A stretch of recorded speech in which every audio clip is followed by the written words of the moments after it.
मैं अक्सर ये दुआ करता हूँ कि हमारी ज़िंदगी में कभी ऐसे हालात ना आए, ना ही कोई ऐसा मसला खड़ा हो जिसकी वजह से हम अदालत या पुलिस स्टेशन में जाकर के शिकायत करनी पड़े।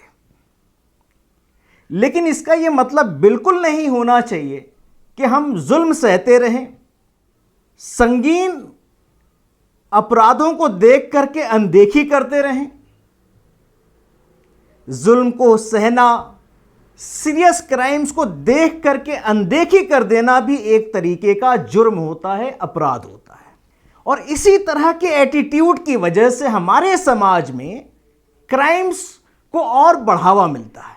लेकिन यह बात भी उतनी ही सच है कि हमारे देश में अब क्राइम्स ज़्यादा रिपोर्ट होती हैं, लोग ज़्यादा बेदार हैं पहले के मुकाबले में और पुलिस में जाकर के रिपोर्ट्स करने लगे हैं। लेकिन अभी भी हमारा समाज यानी 70% लोग पुलिस थाने को जाकर के क्राइम्स के खिलाफ रिपोर्ट नहीं करते हैं। आज के इस वीडियो के जरिए मेरी एक छोटी सी कोशिश है कि लोगों को बता सकूं कि पुलिस कंप्लेंट करना या एफआईआर करना कोई गुनाह या कलंक नहीं होता है, इससे डरना नहीं चाहिए। बल्कि एफआईआर या पुलिस कंप्लेंट करना जुल्म या अपराध को रोकने की दिशा में एक सार्थक कदम होता है, एक पॉजिटिव स्टेप होता है।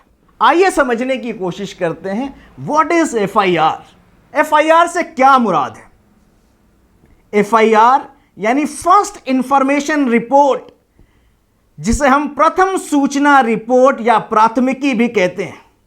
एफआईआर को दंड प्रक्रिया संहिता यानी code of criminal procedure of 1973 के सेक्शन 154 में परिभाषित किया गया है, डिफाइन किया गया है। एफआईआर किसी भी आपराधिक घटना के बारे में एक अहम शिकायत होती है जिसे हम ओरली या लिखित रूप से अपने नजदीकी पुलिस स्टेशन में दर्ज कराते हैं।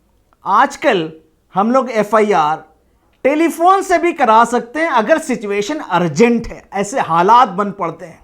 और आजकल सहूलत तो ऑनलाइन भी है एफआईआर रजिस्टर करने की, और हम चाहें तो ईमेल के जरिए भी एफआईआर को दर्ज करा सकते हैं। यह भी हालात बन सकते हैं कि आपसे जो पुलिस स्टेशन हो दूर हो, आप वहां पे नहीं जा सकते हैं, किसी वजह से नहीं जा सकते हैं, या जहां पे घटना घटी है उस जगह के पुलिस स्टेशन को नहीं जा सकते हैं, या कोई डर है आपके जहन में, तो एक कंसेप्ट है जिसको कहते हैं जीरो एफआईआर।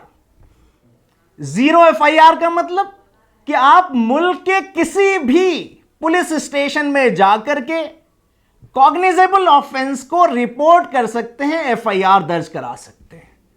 और वहां का पुलिस स्टेशन अगर वो उसके अधिकार क्षेत्र में नहीं है तो जिस भी जुरिस्डिक्शन में वो क्राइम होगा उस जुरिस्डिक्शन का वो पुलिस स्टेशन उस केस को ट्रांसफर कर देगा। तो आजकल एफआईआर को दर्ज कराने की बहुत सहूलतें हमारे पास हैं। दोस्तों, अपराध या क्राइम या जुर्म दो तरीके के होते हैं। पहला, नॉन कॉग्निजेबल ऑफेंस, असंज्ञेय अपराध, या आसान लफ्जों में कहें तो मामूली अपराध, मामूली जुर्म होता है, जिसको सीआरपीसी के सेक्शन 2L में डिफाइन किया गया है।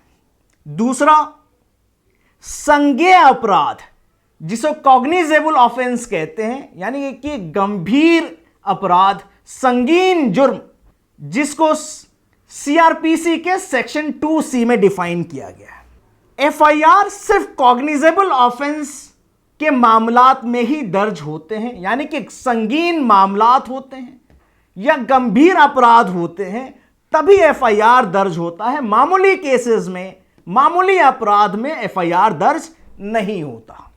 यानी कि संगीन जुर्म, कॉग्निजेबल ऑफेंस, वो गंभीर अपराध होते हैं, जैसे रेप का मामला है जिसको भारतीय दंड संहिता 1860 यानी इंडियन पेनल कोड 1860 के धारा 376 में जिक्र है। मर्डर दफा 302 जिसके बारे में आप जानते ही हैं, दहेज से जुड़ी हुई हत्याएं जिसका जिक्र आईपीसी की धारा 304 बी में किया गया है, किडनैपिंग के मामलात हों जिसको सेक्शन 359 से लेकर के 374 में आईपीसी के जिक्र किया गया है, ये तमाम गंभीर मामलात जो हैं कॉग्निजेबल ऑफेंसेस कहलाते हैं। दूसरे नॉन कॉग्निजेबल ऑफेंसेस यानी मामूली अपराध, जैसे धोखाधड़ी हो गया, मामूली सी झड़प हो गई, मानहानि का मामला हो गया, या शादी से जुड़े हुए कोई मामलात हैं, वो तमाम मामूली अपराध नॉन कॉग्निजेबल ऑफेंसेस कहलाते हैं। यानी कि जो कॉग्निजेबल ऑफेंसेस होता है, जो गंभीर आपराधिक मामलात होते हैं, इसके तहत वो तमाम अपराध आते हैं जिसमें पुलिस को वारंट के बिना गिरफ्तार करने और तफ्तीश करने का पूरा अधिकार होता है। आसान लफ्जों में यह कह लीजिए कि वो तमाम जुर्म जिसकी सजा 3 साल से ज्यादा होती है उसे ही कॉग्निजेबल ऑफेंस कहते हैं। इसके कुछ अपवाद भी हैं, लेकिन मोर और less those crimes for which the punishment is more than 3 years are treated under the category of cognizable offences. वहीं पर जो नॉन कॉग्निजेबल ऑफेंसेस होता है उसमें सजा जो है 3 साल से कम होती है, क्योंकि वो मामूली क्राइम्स में गिने जाते हैं। जो नॉन कॉग्निजेबल ऑफेंसेस होते हैं यानी कि जो मामूली अपराध होते हैं उसमें सिर्फ पुलिस कंप्लेंट रजिस्टर करती है, जिसको एनसीआर कहते हैं, नॉन कॉग्निजेबल रिपोर्ट कहा जाता है। इसमें एफआईआर दर्ज नहीं करती। अब यह जानने की कोशिश करते हैं कि एफआईआर कौन दर्ज करा सकता है। दोस्तों मैं बता दूं कि यह जरूरी नहीं कि जो पीड़ित है, जो जुल्म का शिकार हुआ है, वही जाकर के पुलिस थाने में एफआईआर करे।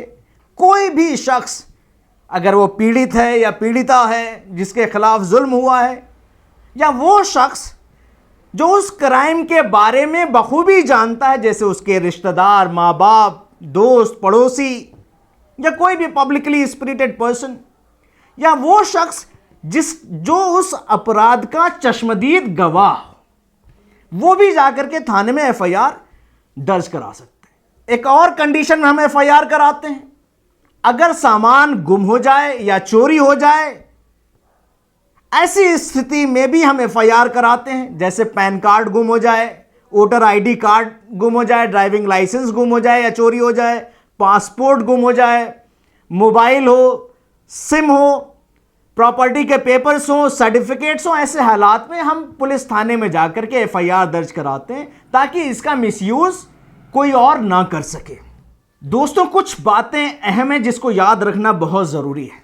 पहला कि जब आप पुलिस स्टेशन में एफआईआर या कंप्लेंट करने जाते हैं तो पुलिस आपके कंप्लेंट को डेली डायरी या रोजनामचे में लिखती है, लेकिन यह एफआईआर नहीं होता जब तक आपकी शिकायत एफआईआर रजिस्टर में विथ रेफरेंस नंबर के साथ ना लिखी जाए। उस रजिस्टर में अपराधी का नाम और उसका डिटेल्ड डिस्क्रिप्शन अगर पता हो तो बेहतर, पूरी क्राइम का डिटेल्ड डिस्क्रिप्शन, जो क्राइम का प्लेस है, टाइम है, जो पीड़िता है उसका नाम है, एड्रेस है, जो शिकायत करने वाला है उसका नाम और एड्रेस है, अगर कोई विटनेस है तो उसका भी जिक्र होना चाहिए। और अगर आप लिखित रूप से एफआईआर दर्ज कराते हैं तो आप उसकी मल्टीपल कॉपी करा लें, एक्नॉलेजमेंट लेना ना भूलें। उस एक्नॉलेजमेंट में और उस एफआईआर की दूसरी कॉपी पर एफआईआर नंबर हो जो आगे चल करके आपके काफ़ी काम आती है, और उस कार्बन कॉपी पर पुलिस अधिकारी के सिग्नेचर और वहाँ का मुहर होना ज़रूरी है। और एफआईआर की दूसरी कॉपी मुफ्त उपलब्ध कराना ये पुलिस की जिम्मेदारी है, और ये आपका हक है कि आपको एक फ्री एफआईआर कॉपी मिले। आजकल तो ये भी प्रावधान है कि जो एक्यूज्ड है, जो आरोपी है, उसको भी हक है कि उसको एफआईआर की कॉपी दी जाए अगर उसके खिलाफ चार्जशीट दाखिल की जा चुकी है। आजकल तो इंडियन एविडेंस एक्ट 1872 के तहत एफआईआर भी एक पब्लिक डॉक्यूमेंट है जिसको एक्यूज हासिल कर सकता है। दूसरी अहम चीज है जिसको आपको याद रखना है कि आप अगर लिख करके एफआईआर नहीं करा सकते हैं, तो आप अगर ओरली या बोल करके अपनी शिकायत दर्ज करा रहे हैं, तो पुलिस अधिकारी की यह जिम्मेदारी है कि उस रिपोर्ट को लिखे, फिर उसे आपको पढ़ के सुनाए। अगर आप संतुष्ट हैं उस रिपोर्ट से, तभी आप अपना सिग्नेचर करें। अगर आप सिग्नेचर नहीं कर सकते हैं तो अपने बाएं अंगूठे का निशान लगाएं और उसकी कार्बन कॉपी जिस पर एफआईआर नंबर हो, पुलिस अधिकारी के दस्तखत हो, उस थाने का मुहर हो, यह जरूरी है। पुलिस बिना किसी जायज वजह के एफआईआर लिखने से मना नहीं कर सकती है। इसके काफी सख्त प्रावधान है। मान लीजिए कि अगर पुलिस एफआईआर लिखने से मना कर दे, तब आप क्या करेंगे? ऐसी सूरत में आप अपनी शिकायत डीवाईएसपी, एसपी, कमिश्नर या आईजी को जाकर के कर सकते हैं। मान लीजिए वहां जा नहीं सकते तो बाई पोस्ट भेज सकते हैं। इमेजिन कीजिए कि अगर डीवाईएसपी, एसपी और कमिश्नर और आईजी भी सुनवाई नहीं करते हैं, तब कहां जाएं? तब आपको अपने इलाके के मजिस्ट्रेट के पास पिटीशन दायर करनी है 24 घंटे के अंदर, शिकायत करते हुए कि आपका लोकल पुलिस स्टेशन जो है एफआईआर दर्ज नहीं करता है। इमेजिन कीजिए अगर लोकल मजिस्ट्रेट भी नहीं करता, आपकी सुनवाई नहीं होती, कभी कभी पॉलिटिकल प्रेशर्स होते हैं या हालात ऐसे होते हैं कि एफआईआर दर्ज नहीं होते, तो ऐसे सिचुएशन में आप स्टेट ह्यूमन राइट्स कमीशन को अपील कर सकते हैं।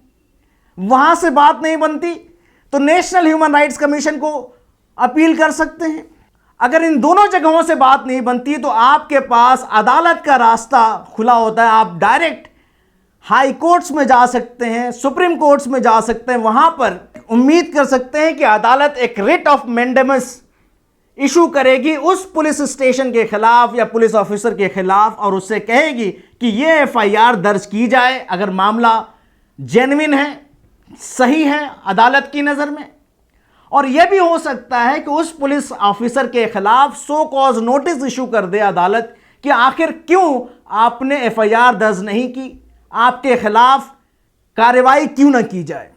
हमारी सर्वोच्च न्यायालय सुप्रीम कोर्ट ने ललित कुमार केस में यह कह रखा है कि पुलिस किसी भी हालात में एफआईआर को रजिस्टर करने से मना नहीं कर सकती अगर अपराध गंभीर है, कॉग्निजेबल है। एफआईआर को तुरंत दर्ज कराना लाजमी है।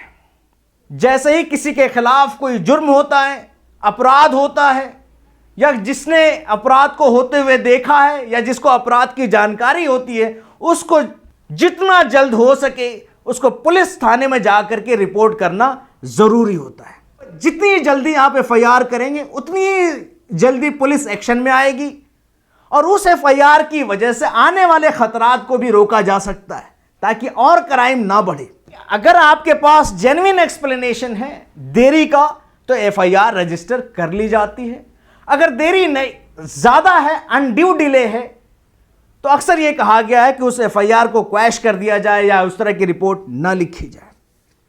यानी कि inordinate delay in registering FIR may be quashed. एक बात यह भी ध्यान में रख लीजिए, there may not be second FIR. 2 बार एफआईआर नहीं लिखी जाएगी, यह सुप्रीम कोर्ट का ऑर्डर है। यानी कि जो पहली बार रिपोर्ट लिखी गई है, अगर कोई एडिशनल इंफॉर्मेशन होता है तो उसी में ऐड कर ली जाएगी, कोई नया एफआईआर दर्ज नहीं होगा। यह बहुत सारे मामलात को रोकने के लिए। अगर एफआईआर झूठा है, फॉल्स है, किसी को फंसाने के लिए दर्ज की गई है, ऐसे हालात में भारतीय दंड संहिता यानी कि इंडियन पेनल कोड के धारा 182 और 211 के तहत उस व्यक्ति को दंड दिया जाएगा जिसने झूठा एफआईआर किया है। यानी कि धारा 182 के तहत झूठे एफआईआर करने वाले को 6 महीने की सजा और फाइन हो सकती है अगर उसने इंफॉर्मेशन पब्लिक सर्वेंट को गलत दिया है। और जो धारा 211 है उसके तहत किसी के भी खिलाफ या कोई भी व्यक्ति जिसने झूठा एफआईआर लिखवाया हो किसी के खिलाफ, तो सजा 2 साल तक की हो सकती है इमेजिन कीजिए अगर आपको पता चलता है कि आपके खिलाफ गलत एफआईआर दर्ज किया गया है, तब क्या करें? तो ऐसे हालात में हमें तुरंत एंटीसिपेटरी बेल के लिए अप्लाई करना चाहिए और इसका अधिकार हमें सेक्शन 438 ऑफ सीआरपीसी के तहत है। दूसरा, हमें तुरंत डिफेमेशन कंप्लेंट करना चाहिए, मानहानि का मुकदमा दर्ज करना चाहिए न्यायालय में। तीसरा, हमें सीआरपीसी के सेक्शन 482 का सहारा लेकर के एफआईआर को क्वैश करने के लिए एक याचिका हाई कोर्ट में दाखिल की जानी चाहिए। और आखिर में यही कहना चाहूंगा कि एक बेहतर समाज को बनाने की जिम्मेदारी हमारी और आपकी है। अगर हम एक समाज से क्राइम्स को खत्म करना चाहते हैं, कम करना चाहते हैं, तो हमें भी अपनी जिम्मेदारी निभानी चाहिए। हमें भी पुलिस की उतनी ही मदद करनी चाहिए जितनी हम पुलिस से मदद की उम्मीद करते हैं। हम एक साथ मिलकर के हम एक बेहतर समाज बना सकते हैं और इसके लिए ज़रूरी है कि हम कानूनी तौर से जागरूक बने, हम समझें कि हमारी जिम्मेदारियां क्या हैं। इसलिए अगर आप किसी क्राइम को होते हुए देख रहे हैं या किसी क्राइम के चश्मदीद गवाह हैं, तो आप अपने नज़दीकी पुलिस स्टेशन में ज़रूर एफआईआर करें। अगर आपको ये वीडियो पसंद आया हो और आप इसे फेसबुक पर देख रहे हो तो हमारे पेज को लाइक करें। अगर आप इसे यूट्यूब पे देख रहे हैं तो हमारे चैनल को सब्सक्राइब करें। शुक्रिया दोस्तों।